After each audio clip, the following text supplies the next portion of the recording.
Hello, my dear beloved children. Today I want to talk to you about predatory animals that are considered dangerous to humans.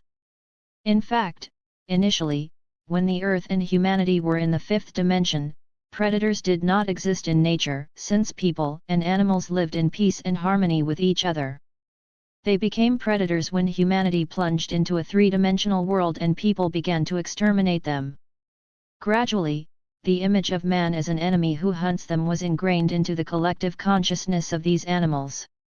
As a result, this image became ingrained in their genetic memory, and they began to treat people with caution. But even greater fear and, at the same time, aggression appeared in those animals that, already in life, saw how people killed their relatives. And then they had a desire to take revenge for them, by responding in kind to their offenders. And yet, the energy factor plays a major role in the relationship between wild animals and humans.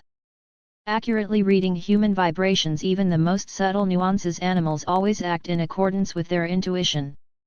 So, for example, if a person does not feel any fear at all and is filled with unconditional love towards them, they will most likely not cause him any harm. And there is plenty of evidence of this in human history, when the so-called people of God, in whose field there was a complete absence of negative energies, easily tamed the most dangerous predators, and they became friends.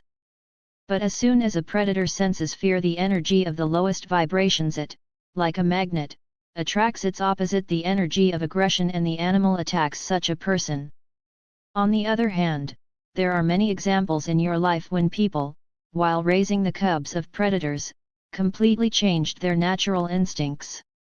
Thus, a tiger cub, a lion cub, or a wolf cub became tame, acquiring the habits of cats or dogs rather than their wild relatives. This is explained by the fact that such an animal, finding itself in an information energy field that is not natural for it, reads it and involuntarily absorbs its patterns, acquiring completely different qualities.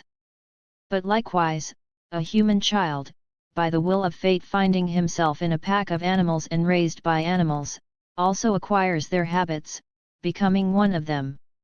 This once again confirms the fact that the fundamental factor in the life of both humans and animals is the energies in which they live and which give rise to certain thought forms and behavioral patterns.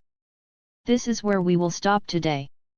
The Father Absolute, who loves you immeasurably, spoke to you.